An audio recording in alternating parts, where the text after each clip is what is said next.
Class में आप सभी लोगों का स्वागत है। बच्चों, आज हम कक्षा 10 में कर्मवीर भरत खंड काव्य को पढ़ेंगे, जिसे लक्ष्मी शंकर मिश्र निशंक जी ने लिखा है। इस खंड काव्य का सारांश हम लोग इस वीडियो में पढ़ने वाले हैं।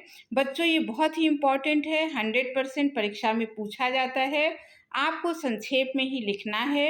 ये प्रश्न दो तरीके से पूछा जाता है। इसमें जो सर्ग हैं, विभिन्न सर्ग हैं, किसी भी एक सर्ग का आपसे सारांश पूछा जा सकता है, या पूरे कर्मवीर भरत पूरे खंड काव्य का सारांश पूछा जा सकता है। तो इस वीडियो में हम लोग अलग अलग सर्ग के सारांश को पढ़ेंगे।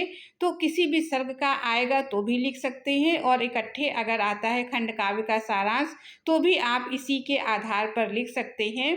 तो बच्चों, इस वीडियो को आप आखिरी तक देखिएगा, ताकि आपको खंड काव्य का सारांश बहुत अच्छे से समझ में आ जाए।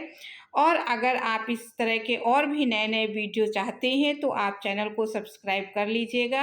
आपके लिए ऐसे वीडियो लगातार बनते रहेंगे और आप तक वो पहुंचते रहेंगे। तो अब हम लोग खंड काव्य का सारांश पढ़ते हैं। तो बच्चों, कक्षा 10 की प्लेलिस्ट भी बनी हुई है, बहुत सारे वीडियो आपके क्लास के वहाँ पड़े हैं। आप चाहें तो वहाँ से अपने पसंद का वीडियो पढ़ सकते हैं। तो अब इसके बाद अब खंड काव्य के सारांश को स्टार्ट करते हैं। तो पहला सर्ग है प्रथम सर्ग, जिसका शीर्षक है आगमन। इस सर्ग का प्रारंभ दशरथ की मृत्यु की घटना से होता है। भरत और शत्रुघ्न दोनों अपने ननिहाल गए थे। एक अचानक अयोध्या के दूत वहां पहुंचे और वशिष्ठ जी का तुरंत अयोध्या वापस आने का संदेश सुनाया। भारत को किसी अनिष्ट की आशंका होने लगी, लेकिन दूतों ने उनसे कुछ भी नहीं बताया। भरत और शत्रुघ्न तत्काल अपने मामा से विदा लेकर अयोध्या की ओर चल दिए। अयोध्या में प्रवेश करते ही उन्हें चारों ओर उदासी और सन्नाटा पसरा हुआ दिखाई पड़ा। उनके स्वागत की भी कोई तैयारी नहीं थी। सभी मौन होकर संकेतों में बात कर रहे थे। भरत ने कुछ अशुभ होने का अनुमान कर लिया। वह रथ से उतरकर सीधे दशरथ भवन गए। पिता को वहां ना पाकर उनका दुख बढ़ गया। किसी से समाचार ना पाकर वो व्याकुल होकर अपनी माता कैकेयी के भवन की ओर चल दिए। तो बच्चों, ये जो प्रथम सर्ग था उसका ये सारांश था। अब इसके बाद आता है द्वितीय सर्ग राजभवन। कैकेयी अपने भवन में अकेली चुपचाप बैठी थी। भरत के आने का समाचार पाकर कैकेयी ने खुशी से उसका स्वागत किया। भरत के ये पूछने पर कि महल में इतना सन्नाटा क्यों पसरा है और सभी लोग कहाँ हैं, कैकेयी भरत को राजा दशरथ की मृत्यु का समाचार सुना देती है, जिसे सुनकर भरत मूर्छित हो जाते हैं।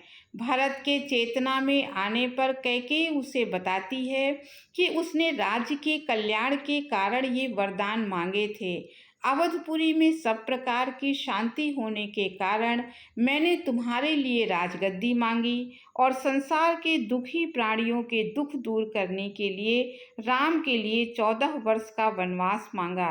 भरत दशरथ की मृत्यु और राम गमन के लिए स्वयं को दोषी मानते हैं। अगला तृतीय सर्ग है। इसका शीर्षक है कौशल्या और सुमित्रा मिलन।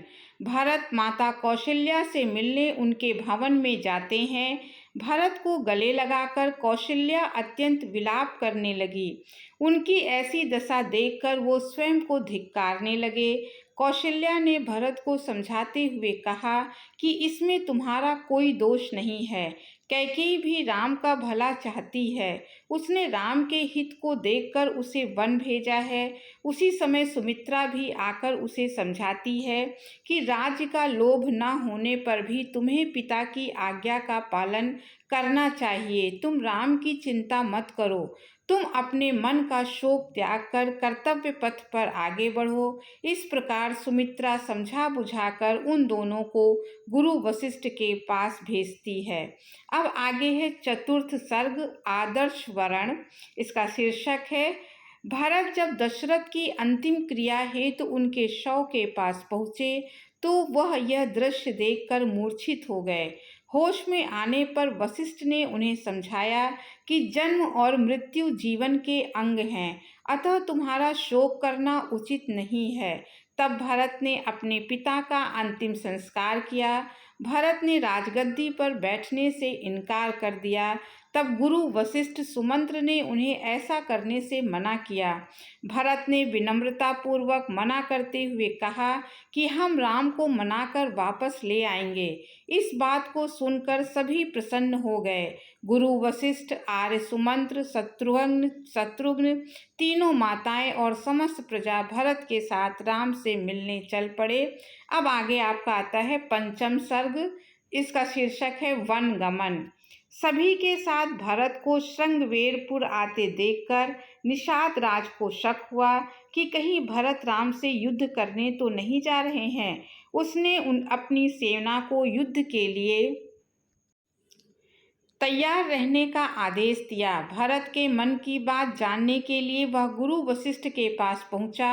गुरु वशिष्ठ से भरत के मन के भाव जानकर गुह को अत्यंत प्रसन्नता हुई। भरत ने उन्हें गले लगा लिया। वे सभी भरद्वाज ऋषि के दर्शन करने चले गए। उनकी आज्ञा से सभी लोग राम से मिलने चित्रकूट चल पड़े। अब है षष्ठ सर्ग, राम और भरत मिलन। भरत जब सेना सहित चित्रकूट के समीप पहुँचे तो लक्ष्मण को भी भरत पर संदेह हुआ, परंतु राम भरत से मिलने के लिए आश्रम से बाहर आ गए। राम ने भरत और शत्रुघ्न को गले लगा लिया। वहां पर आए सभी लोगों का आदर सत्कार किया। कुछ दिन सभी वहां रहे। एक दिन राम ने भरत से कहा कि अब सभी लोगों को अयोध्या लौट जाना चाहिए। भरत ने कहा कि अयोध्या की राजगद्दी आपकी है, आपको साथ लिए बिना मैं वापस नहीं जाऊंगा। राम ने समझाया कि पिता ने अपने वचन का पालन करने के लिए अपने प्राण त्याग दिए, अतः हम दोनों को भी अपने अपने कर्तव्य का पालन करना चाहिए। भरत ने उनकी बात मानते हुए कहा कि मैं अपने साथ आपकी चरण पादुका लेकर अयोध्या जाऊंगा।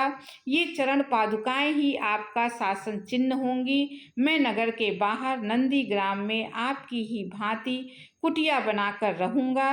राम ने अपनी चरण पादुका भरत को दे दी। भरत ने अयोध्या आकर चरण पादुकाएं सिंहासन पर स्थापित कर दी। नंदीग्राम में रहकर उन्होंने अयोध्या का राज्य संभाल लिया। तो बच्चों, इस प्रकार ये छठे जो 6 सर्ग हैं, सारे सर्गों का सारांश आपने पढ़ लिया है। अब इसमें से किसी का भी अगर पूछा जाएगा तो आप इसके आधार पर संक्षेप में लिख सकते हैं। ऐसा लिखेंगे तो आपको पूरे अंक मिलेंगे। और अगर आपको वीडियो अच्छा लगा हो तो सब्सक्राइब ज़रूर कीजिएगा, इसे लाइक कीजिएगा, अधिक से अधिक अपने दोस्तों को शेयर कीजिएगा।